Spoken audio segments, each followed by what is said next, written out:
Hi, my name is Elliot Fishbein, and welcome to this month's installment of PT to Pilates. Our topic this month is balance. And what we're going to look at for balance is one of the most commonly done exercises when people are trying to train balance, which is unilateral stance, or standing on one leg.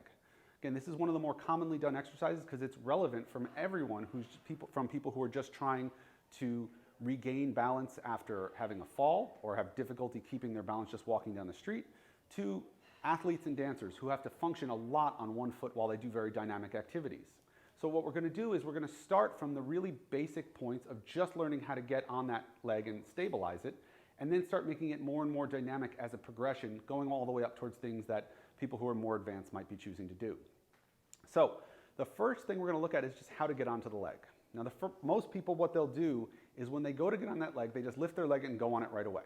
And that's actually hard for a lot of people who are struggling with balance post-surgically, or people who are just struggling with balance in general and falling a lot. So what you often want to do when you're working with those people is you need to teach them how to find their balance point. Meaning you don't want to just have them lift. You actually first have them shift their weight onto the leg, make sure their foot is in full contact with the ground, and then lift, so they start from a position over their base of support so it's easier to handle. Once you do that, you can have them hold that position for 30 seconds at least. Okay, once you do, and then after that, we can start changing some sensory input to them.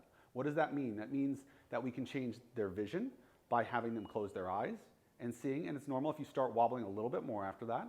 And again, you can work on holding that for about 30 seconds or so. You can also then try to change the surface underneath them to make it harder for them to adapt to the ground, like they're on an uneven surface. So you can use either a foam pad, or if you're at home, you can actually just use a pillow, place it underneath you. You do the same thing. You get on that pillow, and then you shift your weight, get your balance point, and stand and work on standing there.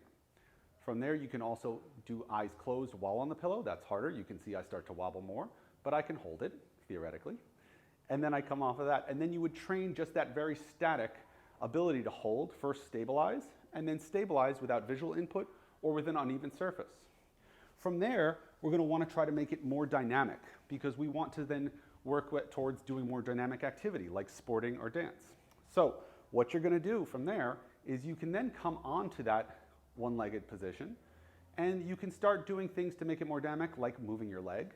Again, very important for all athletes. You think about soccer players, you think about athletes who spend a lot of time, football players, basketball players, they spend a lot of time on one leg, and it's just about keeping that stability as you move your leg around.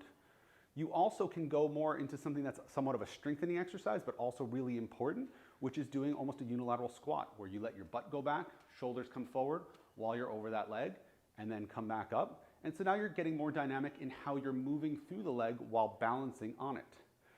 From there, you can actually then start incorporating your upper body. Again, very important for football players, people like that, where you have to be catching a ball oftentimes while balanced on one leg.